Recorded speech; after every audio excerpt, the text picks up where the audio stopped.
उनके स्वागत हेतु पार्टी सदस्य, संसद सदस्य,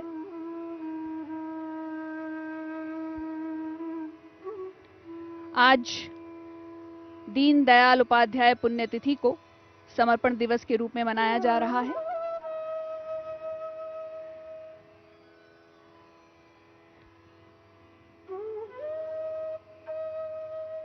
महान अर्थ चिंतक, शिक्षाविद, राजनीतिज्ञ पंडित दीनदयाल उपाध्याय जी की 53वीं पुण्यतिथि। दीनदयाल जी के विचारों को, उनके दर्शन को, उनके जीवन की सोच को, राजनीति के प्रति उनकी सजग विचारधारा को एक सुंदर प्रदर्शनी के रूप में यहां पर दिखाया गया है। कुछ ही पलों में प्रधानमंत्री प्रवेश करेंगे और संविधान निर्माता डॉक्टर भीमराव अंबेडकर जी की प्रतिमा पर अपने श्रद्धा पुष्प अर्पित करेंगे।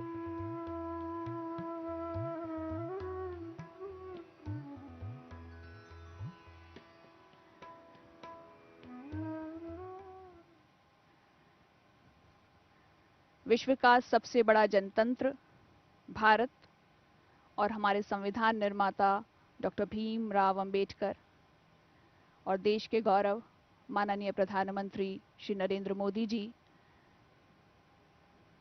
श्रद्धा फूल अर्पित करते हुए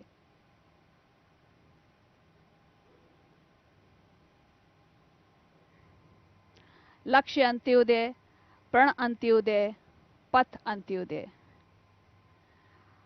हाशिए पर मौजूद सबसे अंतिम व्यक्ति की जरूरत, उसके विकास को देखते हुए देश के लिए रूपरेखा तैयार करना, इसी सोच को आगे बढ़ाते हुए हमारे प्रधानमंत्री कुछ ही पलों में भीम हॉल में प्रवेश कर रहे हैं।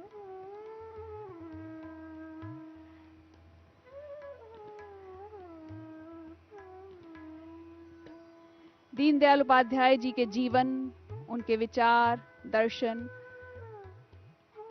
इन किताबों में समाहित हैं। एक सुंदर प्रदर्शनी का आयोजन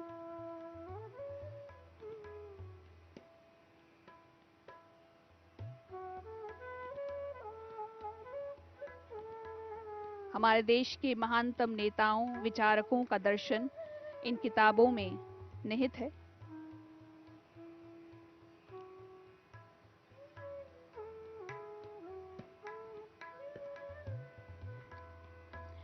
अंबेडकर इंटरनेशनल सेंटर में भीम हॉल में प्रवेश करते हुए माननीय प्रधानमंत्री श्री नरेंद्र मोदी जी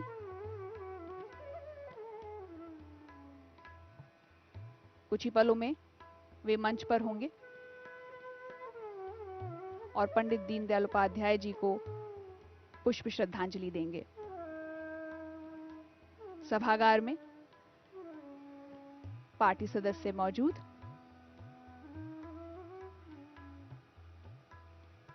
आज का ये दिन समर्पण दिवस 11 फरवरी,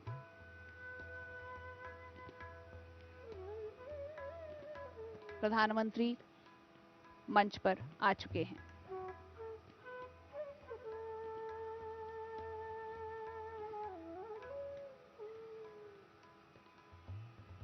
दीनदयाल उपाध्याय जी की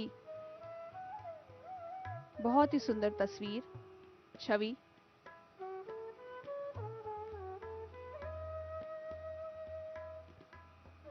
श्रद्धांजलि देते हुए प्रधानमंत्री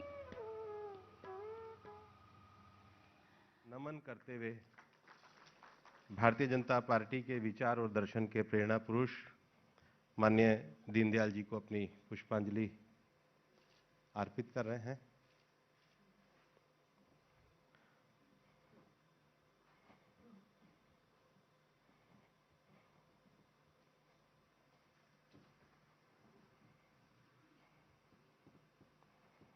हमारा सौभाग्य है कि आज अंत्योदय के जो दीनदयाल जी की दर्शन और दृष्टि थी, जिन मूल्यों का उन्होंने बीजारोपण किया, आज माननीय प्रधानमंत्री श्री नरेंद्र मोदी जी के नेतृत्व में भारतीय जनता पार्टी उन्हीं विषयों को देश में आगे बढ़ा रही है। मैं इस अवसर पर राष्ट्रीय अध्यक्ष माननीय जगत प्रकाश नड्डा जी से निवेदन करूंगा कि वे हम सब की ओर से माननीय प्रधानमंत्री जी का अभिनंदन करें। माननीय नड्डा जी।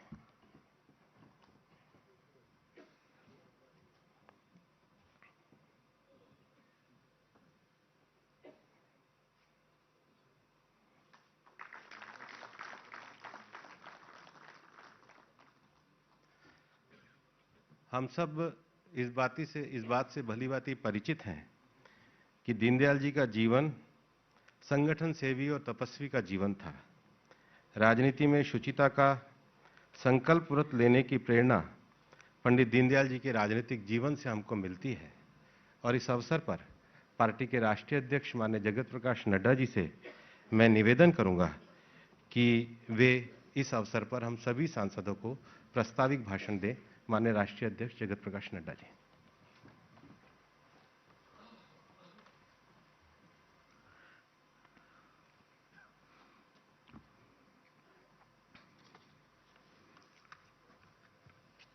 भारत के यशस्वी प्रधानमंत्री आदरणीय श्री नरेंद्र मोदी जी, हमारे सभी यहाँ उपस्थित मंत्रीगण, सांसदगण, आज हम पंडित दीनदयाल उपाध्याय जी की 53वीं पुण्यतिथि मना रहे हैं, 53rd पुण्यतिथि मना रहे हैं।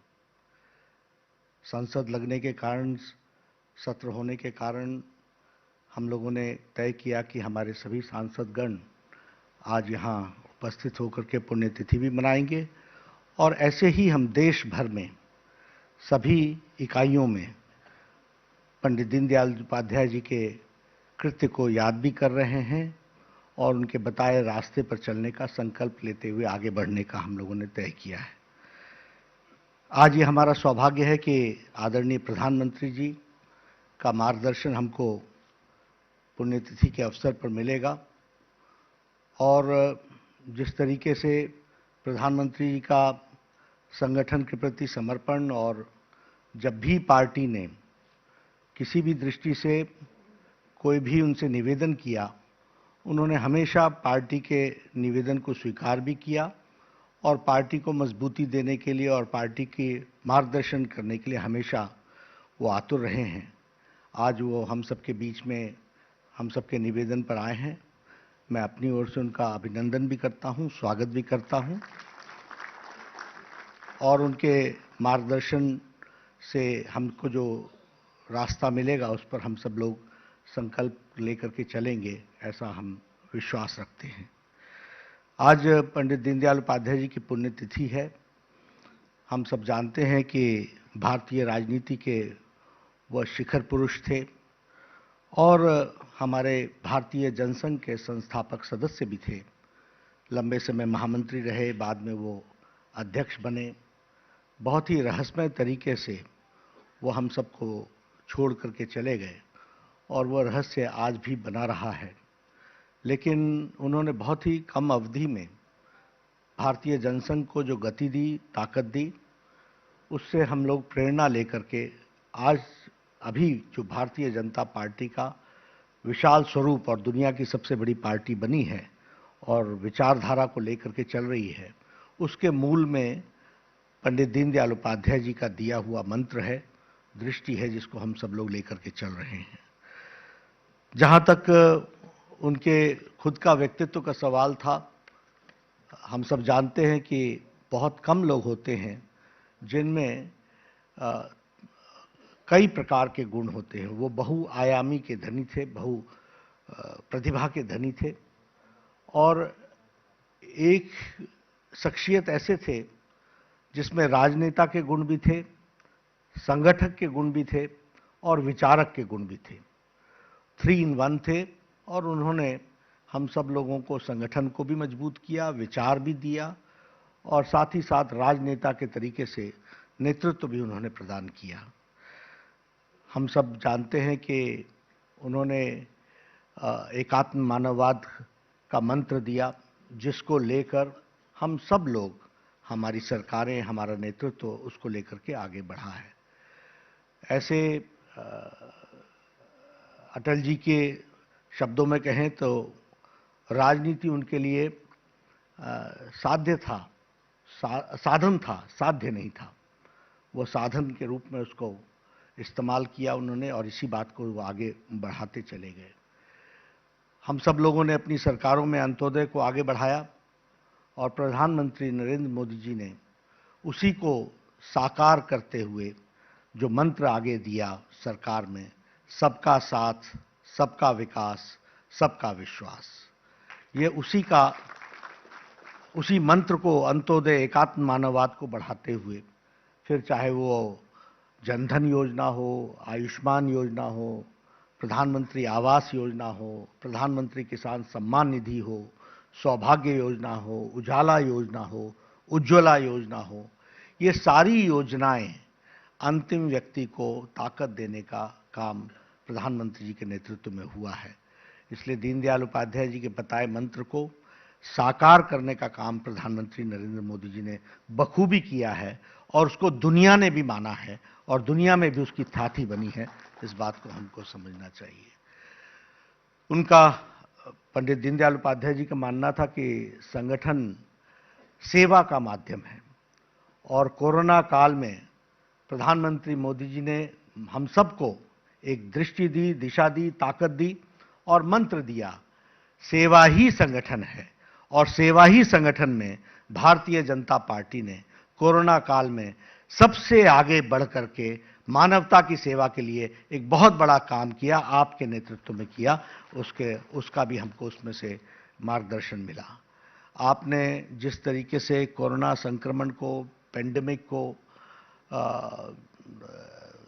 सामने से लीड किया है और जिस तरीके से 130 करोड़ जनता के मन में विश्वास बैठाते हुए भारत देश को कहीं भी, जब बड़े बड़े देश, शक्तिशाली देश अपने आप को असहाय महसूस कर रहे थे, हमारे से अच्छी स्वास्थ्य सेवाएं होने के बावजूद भी उनकी स्वास्थ्य सेवाएं लड़खड़ा गई, तब आपने भारत देश के 130 करोड़ देश को फ्रंट से लीड करके दुनिया में स्थापित किया कि किस तरीके से हम आगे बढ़ सकते हैं। और आज ये गौरव प्रदान किया कि वैक्सीनेशन में हम दुनिया का सबसे बड़ा कार्यक्रम ले रहे हैं और इसके साथ साथ 130 करोड़ देश ही नहीं, 15 से 16 देशों को अभी तक हम वैक्सीन दे चुके हैं और भी जहां उनकी डिमांड हो रही है उसको भी पूरा कर रहे हैं। तो ये मानवता की दृष्टि से अपने देश की आवश्यकता को पूरा करना और अन्य देशों की भी आवश्यकता को पूरा करना, ये आपके नेतृत्व में हुआ है। और ये सब का हम सबको जो प्रेरणा, मंत्र, अंत्योदय, एकात्म मानववाद, उसी प्रेरणा को प्रधानमंत्री जी ने साकार किया है।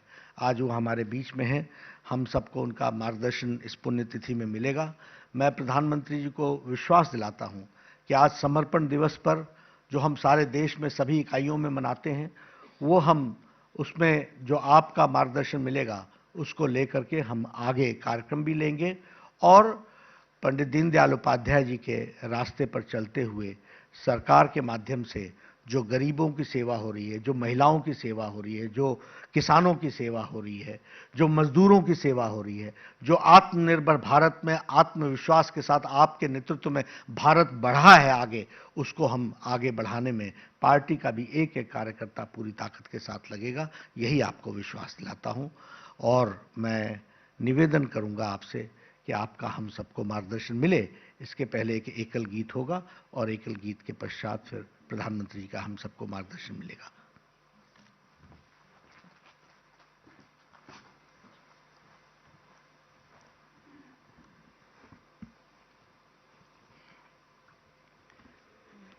एक राष्ट्र का चिंतन मन में, एक राष्ट्र का चिंतन मन में, कोटि कोटि जनता की जय हो। भारत जननी एक हृदय हो, भारत जननी एक हृदय हो, एक राष्ट्र का चिंतन मन में, कोटि कोटि जनता की जय हो। भारत जननी एक हृदय हो, भारत जननी एक हृदय हो। स्नेह सिक्त मानस की वाणी, गूंजे गिरा यही कल्याणी। चिर उदार भारत की संस्कृति, सदा भय हो सदा जय हो। भारत जननी एक हृदय हो, भारत जननी एक हृदय हो।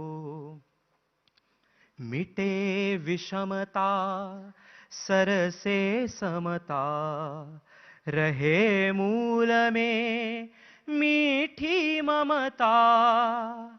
तमस कालिमा को विदीर्ण कर, जन जन का पथ ज्योतिर्मय हो। भारत जननी एक हृदय हो, भारत जननी एक हृदय हो। एक राष्ट्र का चिंतन मन में, कोटि कोटि जनता की जय हो। भारत जननी एक हृदय हो। अनेक धर्म भाषा विभिन्न स्वर, एक राग अंतर में सज कर। झंकृत करे हृदय तंत्री को, स्नेह भाव प्राणों में लय हो। भारत जननी एक हृदय हो, भारत जननी एक हृदय हो। भारत जननी एक हृदय हो।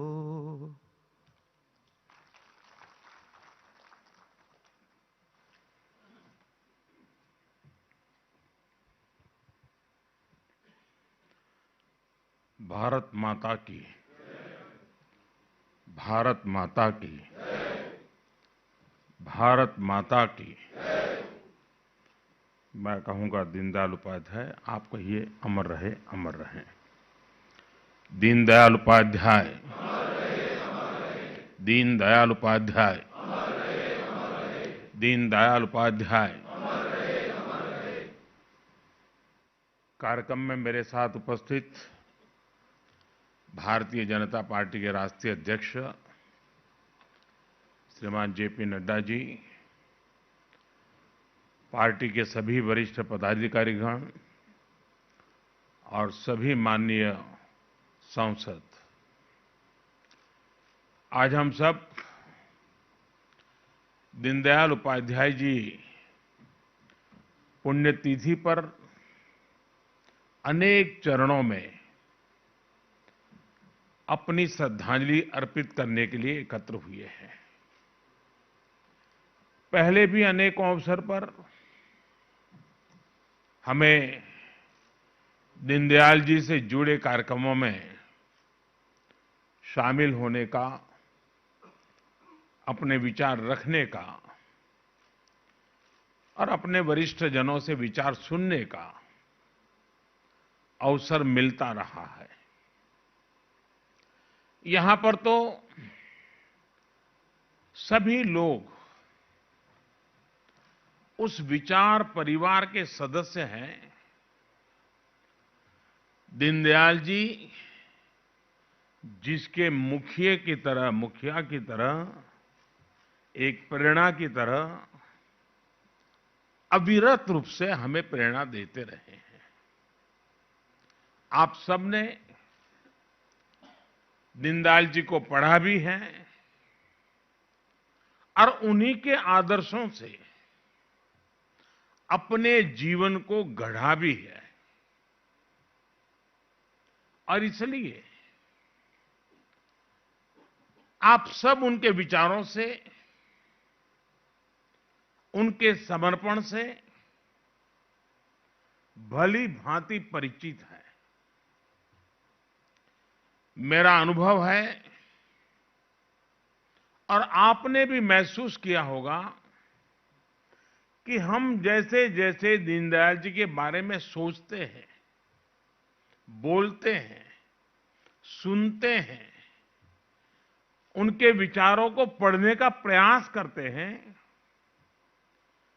हमें उनकी बातों में, उनके विचारों में हर बार एक नई ताजगी, एक नया दृष्टिकोण, एक नवीनता का अनुभव होता है। उनके विचार आज भी उतने ही प्रासंगिक है जितने तब थे और आने वाले समय में भी उतने ही आवश्यक रहेंगे जितने आज है। एकात्म मानव दर्शन का उनका विचार मानव मात्र के लिए था। इसलिए जहां भी मानवता की सेवा का प्रश्न होगा, मानवता के कल्याण की बात होगी, दीनदयाल जी का एकात्म मानव दर्शन प्रासंगिक रहेगा ही रहेगा। एकात्म मानव दर्शन में विशेष रूप से इन 3 शब्दों में व्यष्टि से समष्टि की यात्रा व्यक्त होती है, स्वार्थ से परमार्थ की यात्रा का मार्ग स्पष्ट होता है और मैं नहीं तू ही का संकल्प भी सिद्ध होता है। साथियों, हमारे यहां कहा गया है, स्वदेशे पूज्यते राजा, स्वदेशे पूज्यते राजा, विद्वान सर्वत्र पूज्यते। अर्थात सत्ता की ताकत से आपको सीमित सम्मान ही मिल सकता है। जहां सत्ता की ताकत प्रभावी होगी वहीं सम्मान मिलेगा, लेकिन विद्वान का सम्मान हर जगह होता है। दीनदयाल जी इस विचार के साक्षात जीता जागता उदाहरण है। उनका एक एक विचार, उनके एक एक शब्द उन्हें पूरी दुनिया में एक विलक्षण व्यक्तित्व बना देते हैं। सामाजिक जीवन में एक नेता को कैसा होना चाहिए, भारत के लोकतंत्र और मूल्यों को कैसे जीना चाहिए, दीनदयाल जी इसके भी बहुत बड़ा उदाहरण है। एक और वो भारतीय राजनीति में एक नए विचार को लेकर आगे बढ़ रहे थे, वहीं दूसरी ओर वो हर एक पार्टी, हर एक विचारधारा के नेताओं के साथ भी उतने ही सहज रहते थे। हर किसी से उनके आत्मीय संबंध थे। उन्होंने अपनी पॉलिटिकल डायरी लिखी थी, जिसमें नेहरू जी की सरकार की सुरक्षा के संबंध में, खाद्य नीतियों के संबंध में, कृषि नीति के संबंध में खुल करके तथ्यपरक आलोचना की थी, बहुत ही क्रिटिसाइज किया था। लेकिन जब उन्होंने अपनी इस डायरी को प्रकाशित किया पुस्तक के रूप में, तो इसका प्राकथन उन्होंने कांग्रेस नेता और यूपी के मुख्यमंत्री रहे श्रीमान संपूर्णानंद जी से ही लिखवाया। संपूर्णानंद जी ने अपनी टिप्पणी में एक बहुत ही प्रभावी लाइन लिखी है। उन्होंने लिखा है, ये पुस्तक फ्यूचर रीडर्स के लिए एक साइकोलॉजिकल ग्लो है। आज दुनिया देख रही है कि इस महापुरुष के विचारों का ये ग्लो कैसे पूरे भारत में अपनी चमक बिखेर रहा है।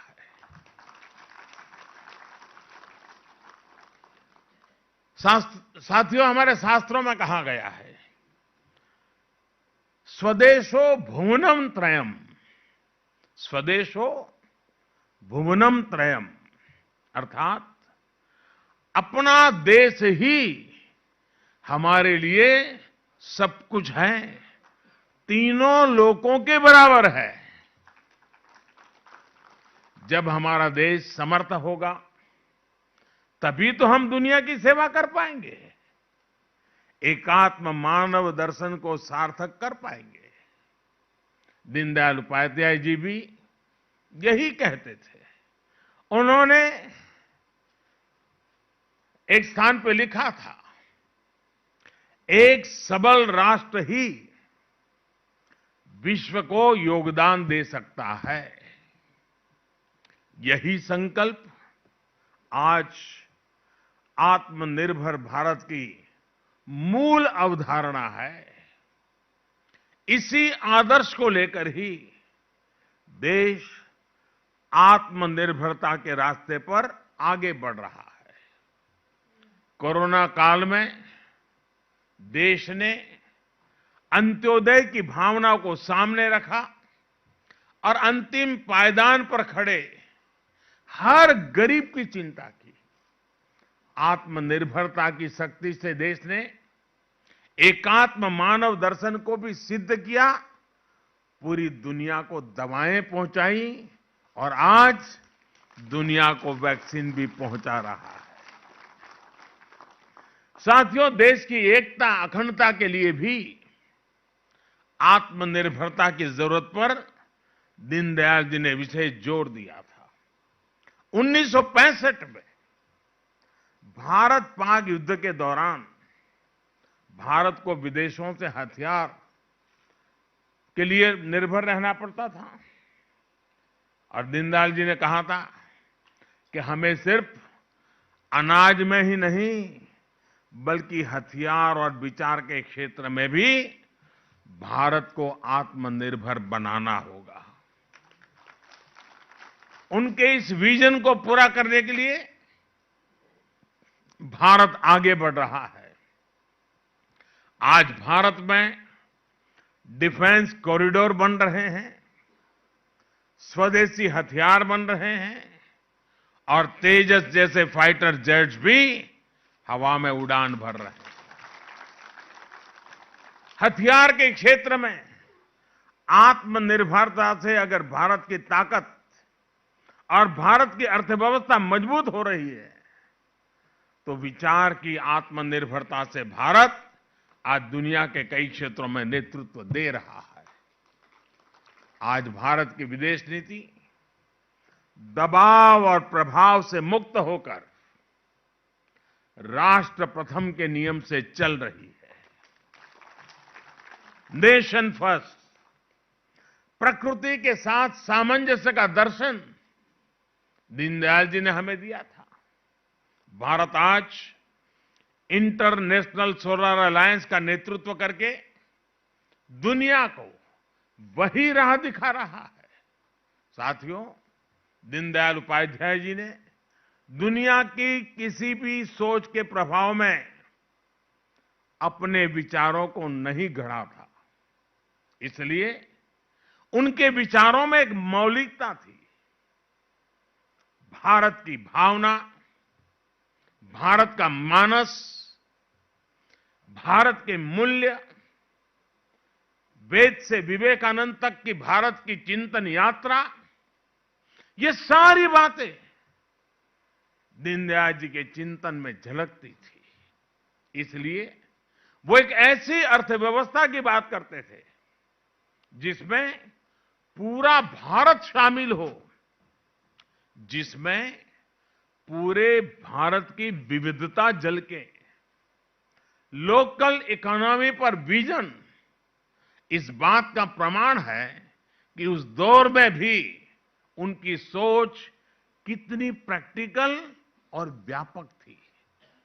आज वोकल फॉर लोकल के मंत्र से देश इसी विजन को साकार कर रहा है। आज आत्मनिर्भर भारत अभियान देश के गांव, गरीब, किसान, मजदूर और मध्यम वर्ग के भविष्य का निर्माण का एक माध्यम बन रहा है। आखिरी पायदान पर खड़े व्यक्ति का भी जीवन स्तर कैसे सुधरे, ईज ऑफ लिविंग कैसे बढ़े, इसके प्रयास आज सिद्ध होते दिख रहे हैं। उज्ज्वला योजना, जनधन खाते, किसान सम्मान निधि, हर घर में शौचालय, हर गरीब को मकान, आज देश एक एक कदम आगे बढ़ते हुए इसको सिद्ध करता हुआ गौरव के साथ विकास की राह पर चल पड़ा है। इंफ्रास्ट्रक्चर की दिशा में हो रहा बड़ा बदलाव भी सामान्य मानवीय के जीवन को सरल बनाएगा, देश को एक नई भव्य और आधुनिक पहचान देगा। साथियों, आज जब देश में इतने सकारात्मक बदलाव हो रहे हैं, पूरी दुनिया में भारत का कद बढ़ रहा है, तो कौन भारतीय होगा, कौन इस मां का लाल होगा जिसको गौरव न होता हो, उसका सीना चौड़ा न होता हो, उसका माथा ऊंचा न होता हो। आज विश्व भर में फैला हुआ भारतीय समुदाय जिस गर्व के साथ जी रहा है, उसका कारण भारत में हो रही गतिविधि है। हमें गर्व होता है कि हम अपने महापुरुषों के सपनों को पूरा कर रहे हैं। हमें गर्व है कि हमारी विचारधारा देशभक्ति को ही अपना सब कुछ मानती है। हमारी विचारधारा देशभक्ति से शुरू होती है, हमारी विचारधारा देशभक्ति से प्रेरित होती है, हमारी विचारधारा देश हित के लिए होती है।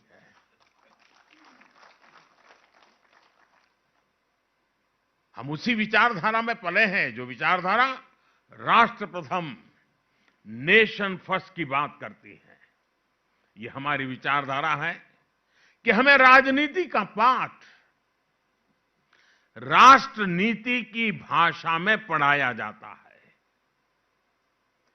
हमारी राजनीति में भी राष्ट्र नीति सर्वोपरि है। हमें राजनीति और राष्ट्र नीति में से एक स्वीकार करना होगा, तो हमें संस्कार मिले हैं राष्ट्र नीति को स्वीकार करना, राजनीति को नंबर 2 पर रखना। हमें गर्व है कि हमारी विचारधारा सबका साथ, सबका विकास, सबका विश्वास की बात करती है, उस मंत्र को जीती है। आप देखिए, हमारी पार्टी ने अपनी सरकारों में ऐसी कितनी ही उपलब्धियां हासिल की हैं जिन पर आपको गर्व होगा, आने वाली पीढ़ियों को गर्व होगा। जो निर्णय देश में बहुत कठिन माने जाते थे, राजनीतिक रूप से मुश्किल माने जाते थे, हमने वो निर्णय लिए और सबको साथ लेकर लिए। उदाहरण के तौर पर देश में नए जनजाति कार्य मंत्रालय का गठन, जनजाति समुदाय को हमारे आने के बाद थोड़ा था, पहले भी था, लेकिन उस मंत्रालय का, अलग मंत्रालय का गठन भाजपा की ही सरकार में हुआ है। ये भाजपा का सरकार की ही देन है कि पिछड़ा आयोग भी उसको संवैधानिक दर्जा मिल सका, संवैधानिक स्टेटस हमारे यहां मिल सका। और ये भाजपा की ही सरकार है जिसने सामान्य वर्ग के गरीब लोगों को भी आरक्षण देने का काम किया है। और आप देखिए देश में जब भी ऐसे कोई काम हुए हैं, तनाव पैदा हुआ है, संघर्ष हुआ है, समाज बढ़ गया है, उसी काम को हमने मेल जोल प्यार के वातावरण में किया है, क्योंकि राष्ट्र नीति सर्वोपरि है, राजनीति एक व्यवस्था है। राज्यों का विभाजन देख लीजिए। राज्यों का विभाजन जैसा काम राजनीति में कितने रिस्क का काम समझा जाता था, इसके उदाहरण भी है। अगर कोई नया राज्य बना तो देश में कैसे हालत बन जाते थे। लेकिन जब भाजपा की सरकार ने 3 नए राज्य बनाए तो हर कोई हमारे तौर तरीकों में दीनदयाल जी के संस्कारों का प्रभाव स्पष्ट देख सकता। उत्तर प्रदेश से उत्तराखंड का निर्माण हुआ, झारखंड बिहार से बनाया गया और छत्तीसगढ़ को मध्य प्रदेश से अलग आकार दिया गया। लेकिन उस समय हर राज्य में उत्सव का माहौल था, न कोई शिकायत थी, न कोई गीला शिकवा था, आनंद ही आनंद था, दोनों तरफ आनंद था। हमारी सरकार ने लद्दाख, करगिल को अलग केंद्र शासित राज्य का दर्जा दिया है और वहां भी उत्सव का ही वातावरण है। इसी तरह जम्मू कश्मीर और वहां के लोगों की आकांक्षाओं को भी हम पूरी तरह साकार करने में पर जुटे हैं। उसी प्रकार से सेलवासा और दमन दमन अलग थे, हमने उसको जोड़ दिया, दोनों तरफ आनंद है। अगर उनकी नई रचना की तो भी आनंद है और सम्मिलित किया तो भी आनंद है, क्योंकि हमारी प्रेरणा राष्ट्र नीति है।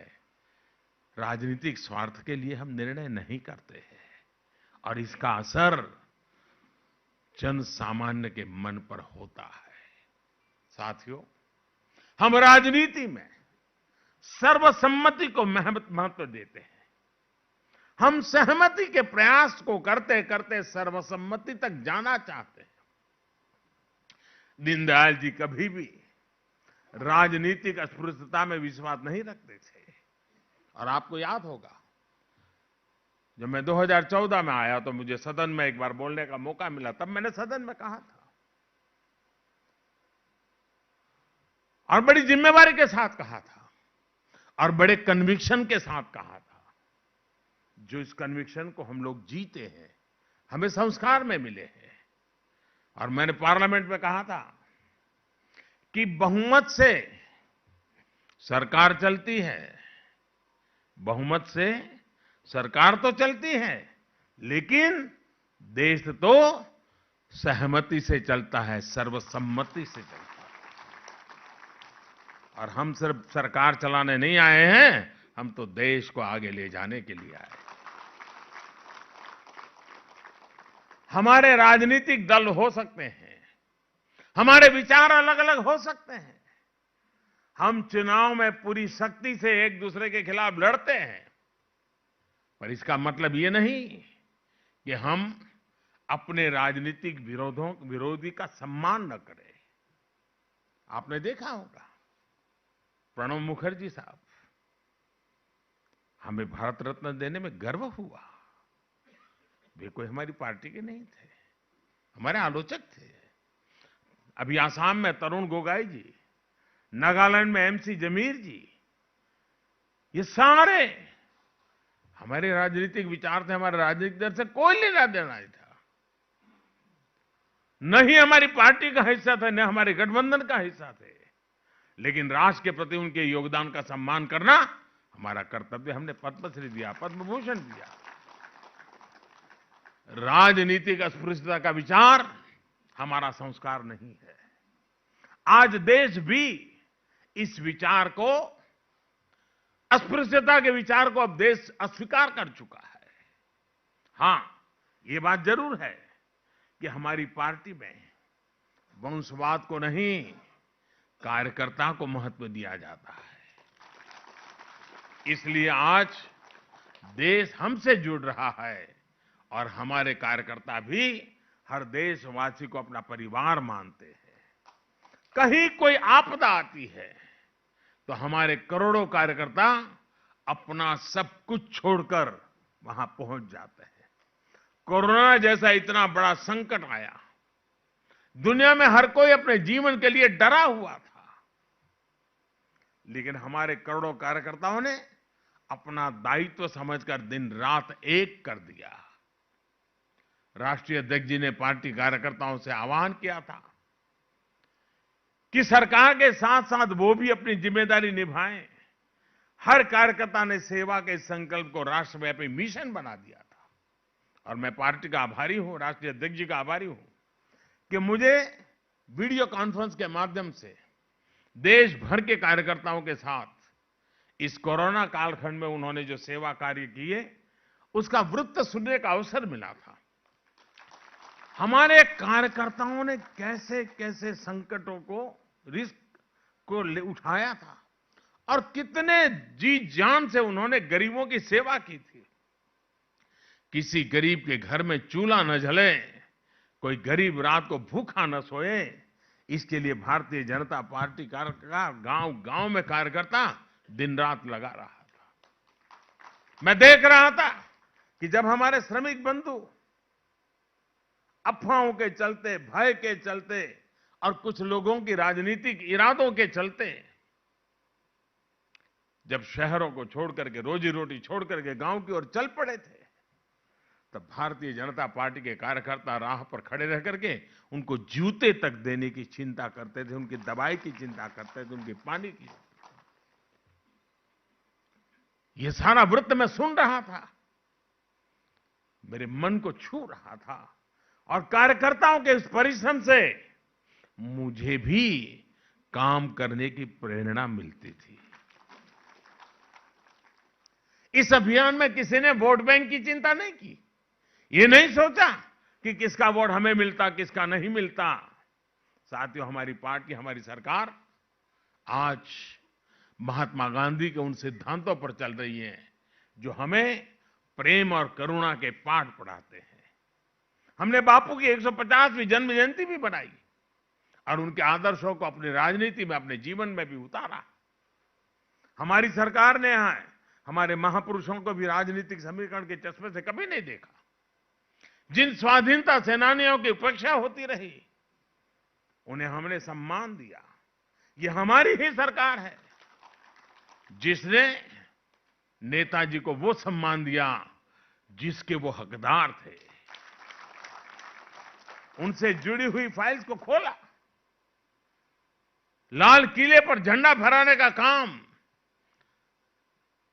नेताजी की स्मृति में करना शायद किसी और शासन में कोई सोच नहीं सकता था। अंडमान निकोबार में नेताजी को याद कर करके उस द्वीप समूह में एक का नाम नेताजी के नाम से कर देना शायद किसी और सरकार में कोई सोच नहीं सकता। सरदार पटेल की दुनिया की सबसे बड़ी प्रतिमा बनाकर हमने उन्हें श्रद्धापूर्वक नमन किया है। देश की एकता के मंत्र को आने वाली पीढ़ियों को प्रेरणा के रूप में उस जगह से चेतना मिलती रहे, उस रूप में उस परिसर को खड़ा किया गया है। और मैं तो मेरे सभी सांसदों को चाहूंगा कि कभी न कभी अपने कार्यकर्ताओं की टोली बना करके जरूर उस स्थान पर जाइए, कम से कम एक रात वहां बिताइए। और दूसरा, मैं हमारे सभी सांसदों से आग्रह करूंगा, जब भी मौका मिले अपने कार्यकर्ता और अपने साथियों के साथ काशी जाकर के, काशी के निकट में ही जहां पंडित दीनदयाल जी ने अपना अंतिम सांस लिया था, जहां एक स्मारक उत्तर प्रदेश सरकार ने बनाया है, देखने जैसा स्मारक बनाया है। दीनदयाल जी की भव्य प्रतिमा वहां रखी है। वो इतना बढ़िया परिसर बना है, हम लोगों के लिए बड़ा एजुकेटिव है। आप जरूर कभी, काशी से कोई ज्यादा दूर नहीं है, बाय रोड आप चले जा सकते हैं और वहां एक बार हो आइए। हमारे लिए सारे तीर्थ क्षेत्र हैं और हम लोगों ने कभी न कभी मौका लेकर के वहां जाना चाहिए। आप देखिए, जिस जगह पे हम बैठे हैं, बाबा साहब आंबेडकर की स्मृति में बना हुआ है भवन, क्या कोई और सरकार बनाती क्या? ये हमारे संस्कार हैं जो हमें इस काम करने के लिए प्रेरित करते हैं। बाबा साहब आंबेडकर को भी भारत रत्न तब मिला जब बीजेपी के समर्थन से सरकार बनी थी। इन कार्यों का भाजपा को, हम सभी को बहुत गर्व है। साथियों, अगले महीनों में 5 राज्यों में चुनाव भी आने वाला है। हम सभी कार्यकर्ताओं को राष्ट्रीय अध्यक्ष जी के नेतृत्व में अपनी सकारात्मक सोच और परिश्रम के आधार पर जनता के बीच में जाना है। जनता इन 6 सालों में हमारी नीतियों को भी देख चुकी है और सबसे बड़ी ताकत हमारी जो है, देश ने हमारी नीयत को भी देखा है, परखा है और पुरस्कार भी दिया है। हमें उसी विश्वास को लेकर के आगे बढ़ना है। राष्ट्रीय अध्यक्ष जी के नेतृत्व में हम जरूर सफलता पाएंगे। साथियों, हमने देखा है कि पिछले कुछ सालों में टेक्नोलॉजी का यूज करके हम बहुत बड़े स्केल पर लोगों के जीवन में परिवर्तन लाने में सफल हुए हैं। गरीब, कम पढ़ा लिखा व्यक्ति टेक्नोलॉजी को यूज नहीं कर पाएगा, ऐसे सारे मिथक को तोड़कर आज देश रिकॉर्ड स्तर पर डिजिटल लेन देन कर रहा है। आज देश में हर महीने 4 लाख करोड़ रुपए से भी ज्यादा का लेन देन यूपीआई के माध्यम से हो रहा है। मोबाइल फोन से वो खरीद बिक्री कर रहा है, पैसे लेना देना कर रहा है। डिजिटल लेन देन करना अब लोगों के व्यवहार का हिस्सा बनता जा रहा है। टेक्नोलॉजी के बेहतर इस्तेमाल की वजह से अब गरीब से गरीब व्यक्ति अपना हक बिना किसी भ्रष्टाचार के पा रहा है। पहले कितनी ही योजनाओं का पैसा गरीब तक पहुंच ही नहीं पाता था। आज उसके हक का वही पैसा सीधे उसके बैंक खाते में ट्रांसफर किया जा रहा है। कितनी ही योजनाएं ऐसी थी जिसमें लाभार्थियों की सही पहचान नहीं हो पाती थी। जो अपात्र होते थे वो इसका फायदा उठा लेते थे। लेकिन अब टेक्नोलॉजी की वजह से वो सारी पुरानी अवस्थाएं बदल गई हैं। करोड़ों ऐसे नाम जो सिर्फ कागजों में थे, जो किसी गरीब का हक उस तक पहुंचने नहीं देते थे, उन नामों को हटाया जा चुका है। आज 1,80,000 करोड़ रुपए से अधिक गलत हाथों में जाने से पैसा बच रहा है।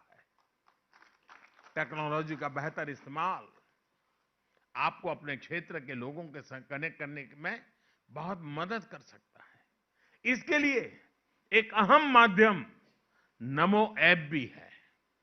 नमो ऐप पर जो टूल्स हैं वो आपको जनता जनार्दन से संवाद में सहायता कर सकते हैं। मैं चाहता हूं मेरे सभी सांसदों के लिए यह हथियार बहुत काम आए। आप थोड़ा समय दीजिए उसके साथ। आप देखिए उसमें इतनी चीजें हैं जो आपके क्षेत्र के लोगों से संपर्क बनाने के लिए वो एक बहुत बड़ा साधन, बहुत बड़ा हथियार, बहुत बड़ा माध्यम आपके टेलीफोन में उपलब्ध, आपके मोबाइल फोन में उपलब्ध है। आप उसका फायदा उठाइए। और उसकी अच्छी एक बड़ी ताकत ये है कि ये 2 वे कम्युनिकेशन का भी बहुत अच्छा प्लेटफॉर्म है। आप अपने कार्यकर्ताओं के साथ छोटी मोटी मीटिंग आराम से कर सकते हैं। उसके ऊपर आप लोगों तक अपनी बात पहुंचा सकते हैं और लोग भी उतनी ही आसानी से अपनी बात आप तक पहुंचा सकते हैं।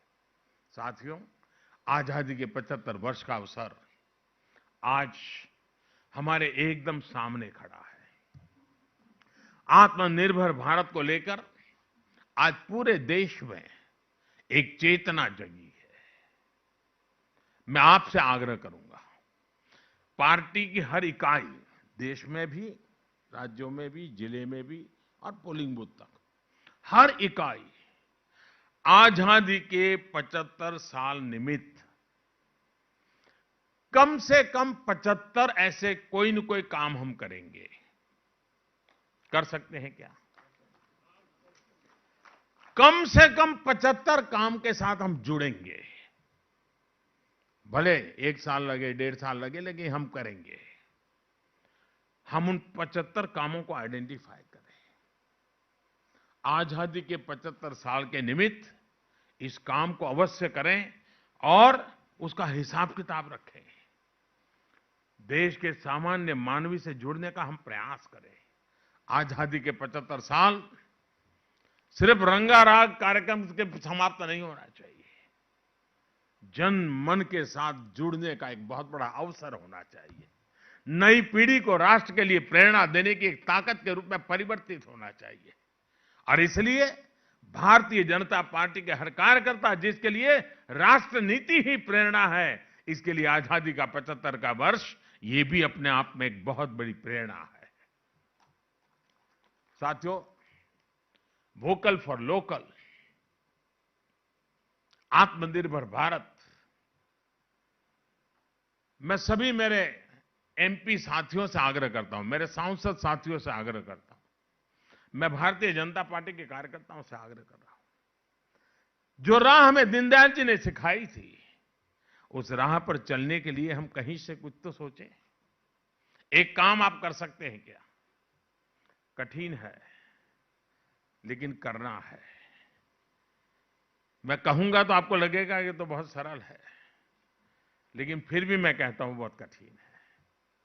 परिवार के आपके अपने सदस्य सब बैठ करके, उसमें भी आपके नौजवान बेटे बेटी भाई बहन जो भी हो, उनके साथ बैठ करके एक काम कीजिए। एक अच्छी सी डायरी लेकर के लिखिए,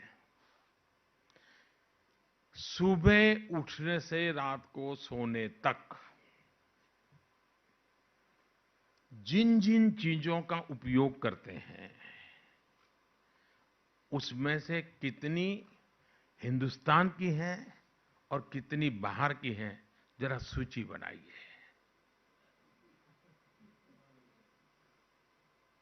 मैं बिल्कुल कहता हूं, आप खुद जब सूची बनाएंगे आप चौंक जाएंगे, आप डर जाएंगे। हमें पता ही नहीं है बिना कारण जो चीज हमारे देश में उपलब्ध है, जो चीज हमारे देश के लोग बनाते हैं, मेहनत का श्लोक बनाते हैं, वे भी चीजें जाने अनजाने में हमारे जीवन में घुस गई है। अगर देश की मिट्टी की सुगंध जिसमें न हो, देश के मजदूर का पसीना जिसमें न हो, ऐसी चीजों से मुक्ति पानी चाहिए कि नहीं पानी चाहिए? ये जिम्मा हमें लेना चाहिए कि नहीं लेना चाहिए? मैं ये नहीं कह रहा हूं कि भाई आपके पास कोई घड़ी है, कोई चश्मा है तो फेंक दो, मैं ये बात का विचार का पक्ष का नहीं हूं। लेकिन सोचिए तो, बिना कारण चीजें घुस गई है जी। 80% तो चीजें वो होगी जब लिखोगे, अच्छा मैं ये भी चीज बाहर की उपयोग कर रहा हूं, अरे रे कैसी गलती कर दी, आपका भी मन उठ जाएगा जी। आप देखिए देश को और जब हम अपने से शुरू करेंगे तो कन्विक्शन के साथ हम औरों को भी कह पाएंगे, और इसमें गर्व अनुभव कीजिए दोस्तों। और मैंने देखा है कि जब मैं वोकल फॉर लोकल की बात कर रहा हूं तो ज्यादातर लोग क्या करते हैं, देखिए दिए हम लोकल नहीं भाई, दिवाली के दिए से बात पूरी नहीं हो जाती है। वो तो हमारे मन के अंधेरे को दूर करने के लिए एक छोटी सी शुरुआत है। हमें जरा व्यापक रूप से होना चाहिए। साथियों, दीनदयाल जी ने हमें जो संस्कार दिए, ये समाज के प्रति हमारी जो संवेदना होती है, उस संवेदना का सामर्थ्य कितना होता है। अब देखिए सरकारें इतनी आई है, कुछ काम हम ऐसे कर रहे हैं जिसमें आपको वो बात नजर आएगी। जैसे मैंने अभी कई चीजें बताई, शौचालय का सोचने का विचार एकात्म मानव दर्शन के कारण आता है जी। सबका साथ सबका विकास का मंत्र से आता है। आपने देखा होगा कि सरकार ने काम किया, हमारे देश में भाषाएं तो अलग अलग है और हम अलग अलग भाषाओं के कारण अपने अपने दुनिया में जीते भी हैं। ये हमारी विविधता अपनी ताकत भी है। लेकिन क्या कारण है कि हमारे देश में ये जो हमारे मूक बधिर भाई बहन होते हैं, हमारे दिव्यांग होते हैं, उनके लिए भी आजादी के इतने सालों के बाद भी हम कॉमन साइन लैंग्वेज नहीं बना पाए थे। तमिलनाडु के एक मूक बधिर जिस लैंग्वेज को जानता था, दिल्ली का बच्चा वो नहीं जानता था। जो बंगाल का जानता था वो गुजरात का नहीं जानता। क्यों? हर एक ने अपने अपने तरीके से साइनीज डेवलप की थी। इस सरकार की संवेदनशीलता देखिए कि हमने मेहनत करके अब पूरे देश में एक ही प्रकार के साइनीज थे वो समझ पाता है, ये शिक्षा शुरू की। इसमें देश की एकता का भी मुद्दा है, सरलता का भी मुद्दा है। यूं तो लगने वाली चीज बहुत छोटी है, लेकिन देश में छोटे छोटे लोगों की चिंता करने से ही देश बड़ा बनता है। कोई चीज छोटी नहीं होती, कोई काम छोटा नहीं होता है, कोई व्यक्ति छोटा नहीं होता है। किसी आवश्यकता हमें छोटी लगती हो, लेकिन उसकी जिंदगी में वो बहुत बड़ी होती है। ये जो है ना, एकात्म मानव दर्शन का एक रूप है, और इसलिए हम लोगों का काम है कि हम कैसे करें। पंडित दीनदयाल जी के जीवन को देखें, सादगी, परिश्रम, ये बातें हमें बहुत उभर करके सामने आती है। मुझे पंडित दीनदयाल जी को देखने का सौभाग्य नहीं मिला है, उनके दर्शन करने का मुझे सौभाग्य नहीं मिला है, लेकिन जितना सुना है, जितना पढ़ा है, कहते हैं कि जब वो भारत में यात्रा करते थे, संगठन के लिए काम करते थे, पार्टी के पास आरक्षण के पैसे नहीं होते थे ट्रेन में, तो ट्रेन में जहां टॉयलेट होता है उसके बगल में अपना बिस्तर रख करके बैठे रहते थे। 24-24 घंटे यात्रा कर करके किसी कार्यकर्ता के यहां पहुंचते थे। ये परिश्रम कर करके इस पार्टी बनी है। अनेक लोगों ने उस प्रकार का जीवन जिया है। हम लोग तो भाग्यशाली हैं कि आज हमें हमारे नसीब में सब आया है, लेकिन 3-3, 4-4 पीढ़ियों के अखंड एक निष्ठ पुरुषार्थ का परिणाम है कि आज ये वट वृक्ष बना है। और ये साधना कम नहीं है जी। आप भी अपने इलाकों में देखोगे, ऐसे कई परिवार मिलेंगे जो 3-3, 4-4 पीढ़ी लगी है और उन्होंने कभी कुछ पाया नहीं है, लिया भी नहीं, मांगा भी नहीं है। उनके सम्मान की चिंता हम लोगों का दायित्व है। हमें परिवार है, हमारे संस्कार है। मैं इस कोरोना काल में, क्योंकि मैं पहले संगठन का काम करता था, तो मैं देश भर में सभी लोगों से ज्यादातर परिचित रहा। बीच में ये गुजरात मुख्यमंत्री बन गया तो थोड़ा मेरा संपर्क कम भी हो गया, लोग भी बदल गए। लेकिन मैंने इस कोरोना काल में सुबह हर दिन 25-50 लोगों से फोन पर बात करने का एक कार्यक्रम बनाया मैंने। और जो भी बड़ी आयु के हैं, 70-75 के आयु के आसपास के पुराने लोग, सबको फोन करके उनके आशीर्वाद मांगता था। आप कल्पना कर सकते हैं, आप में से क्षेत्र में कई लोग होंगे जिनको पास मेरा फोन गया होगा। वे इतने आशीर्वाद देते थे, कोई शिकायत नहीं करते थे। फोन आया तो फिर ज्यादातर देख कहता, अरे भाई मोदी जी, इतना काम है आपके पास, आप काहे को मेरी इतनी चिंता करते हो? अरे हम कर लेंगे। ये परिवार भाव, ये अपने आप में एक बहुत बड़ी ताकत होता है जी। हमने इसे कभी नहीं भूलना चाहिए। आप देखिए, दीनदयाल जी के पास क्या था? कुछ नहीं था जी। वे अनिकेत थे, वे अकिंचन थे, न घर था, न धन था, लेकिन हमारे दिलों में आज भी है।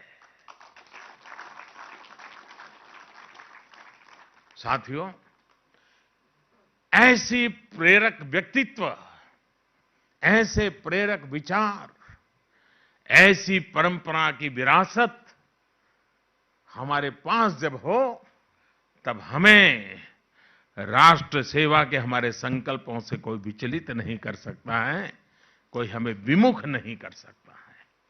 साथियों, एक राष्ट्र जब किसी लक्ष्य को लेकर के आगे बढ़ता है, तो उस लक्ष्य के प्राप्ति की जो प्रक्रिया है, उसमें व्यक्ति निर्माण का कार्य होता है। उस लक्ष्य के प्रति उत्साहित, समर्पित, संकल्पित लोग देश के लिए तो मूल्यवान होते ही हैं, वो किसी भी संगठन के लिए भी उतने ही मूल्यवान होते हैं।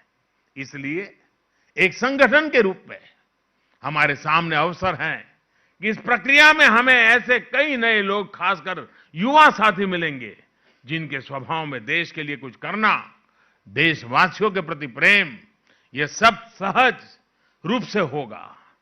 अलग अलग क्षेत्रों से ऐसे लोगों को भाजपा से जोड़ना, यह भी हमारी प्राथमिकता होनी चाहिए। हमें हमारा परिवार का विस्तार करना चाहिए। हिंदुस्तान की सीमाएं उतनी ही भाजपा की सीमाएं होनी चाहिए।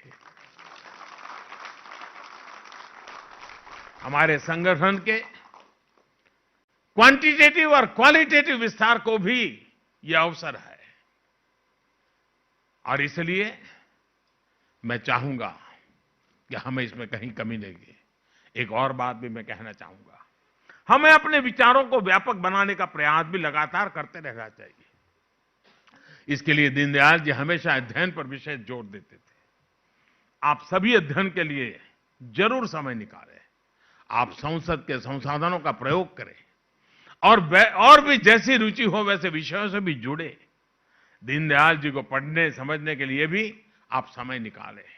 इसी तरह आप बाबा साहब आंबेडकर को, डॉक्टर श्यामा प्रसाद मुखर्जी को, नेताजी सुभाष चंद्र बोस को, इन सबको जरूर पढ़ें।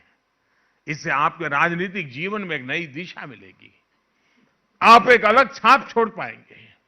मुझे विश्वास है कि हम सब दीनदयाल जी के इन आदर्शों को लेकर के आगे बढ़ेंगे।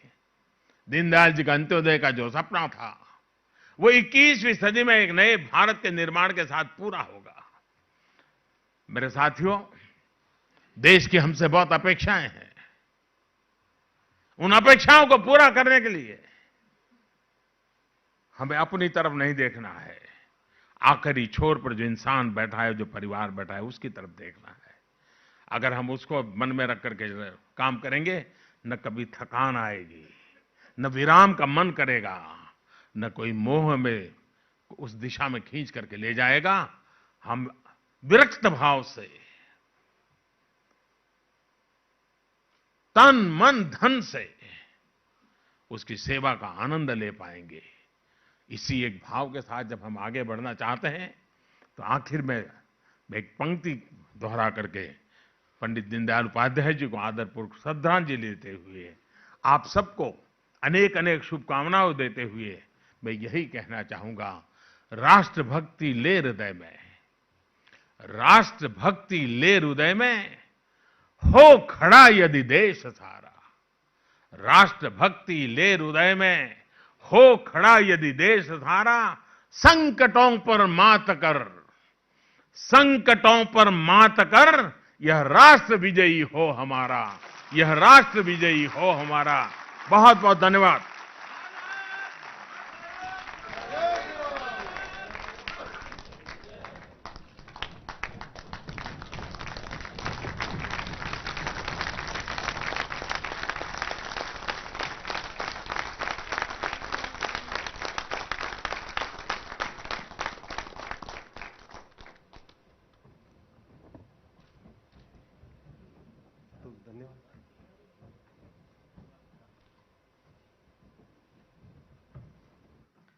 आदरणीय प्रधानमंत्री जी, आपके विचारपूर्ण और प्रेरणादायी संबोधन ने आज हम सभी सांसदों को आपके इस वाक्य को हमेशा स्मरण रखने के लिए मजबूर किया है, जो आपने कहा है कि हमारी राजनीति देशभक्ति से शुरू होती है, देशभक्ति से प्रेरित होती है और देश हित के उद्देश्य के लिए समर्पित होती है। अपने इस कार्यक्रम के समापन में मैं लोकसभा के मुख्य सचेतक श्री राकेश सिंह जी को कहूंगा कि वो आकर के यहाँ धन्यवाद भाषण देवे। राकेश सिंह जी।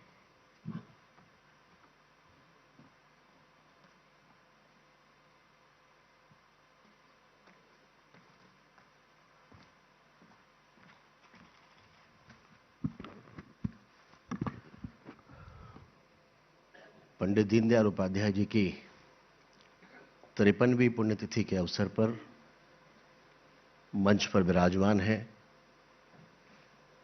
वैश्विक नेता हमारे यशस्वी प्रधानमंत्री, हमारे प्रेरणा पुरुष श्रद्धेय प्रधानमंत्री माननीय मोदी जी मंच पर विराजमान हैं।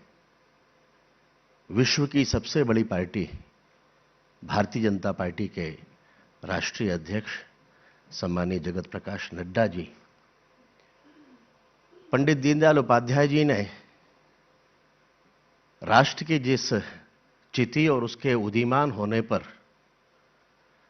राष्ट्र के विराट की संकल्पना की थी, हमें गर्व है कि हमारे यशस्वी प्रधानमंत्री ने उसे आत्मसात करते हुए राष्ट्र की चिति को जागृत किया और उसी का परिणाम है कि विश्व के पटल पर आज भारत के विराट स्वरूप के दर्शन हो रहे हैं, भारत का डंका बज रहा है।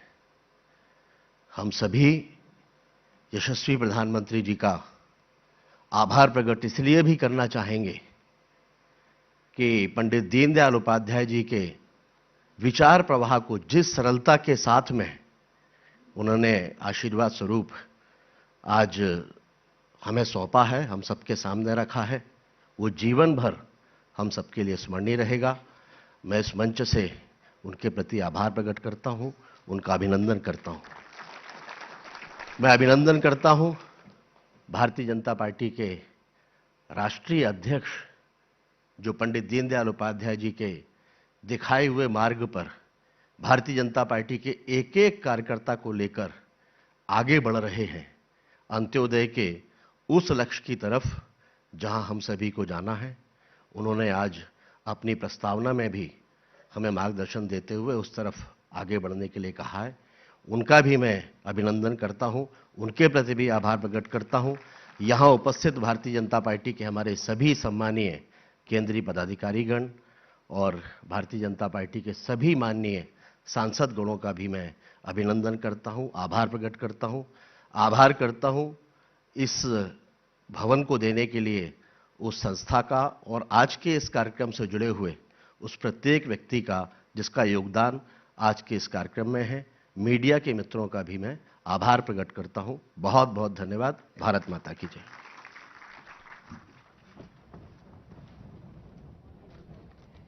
पंडित दीनदयाल उपाध्याय एक ऐसे युग दृष्टा थे जिनके विचारों और सिद्धांतों ने देश को एक वैकल्पिक विचारधारा देने का काम किया। उनकी विचारधारा सत्ता प्राप्ति के लिए नहीं बल्कि राष्ट्र के पुनर्निर्माण के लिए थी। तो आप देख रहे थे सीधा प्रसारण नई दिल्ली के अंबेडकर इंटरनेशनल सेंटर से, जहां पर बीजेपी के महान अर्थचिंतक, शिक्षक, संगठनकर्ता और जनसंघ के सह संस्थापक, बीजेपी के शिखर पुरुष पंडित दीनदयाल उपाध्याय की 53वीं पुण्यतिथि पर कार्यक्रम चल रहा था। बीजेपी इसको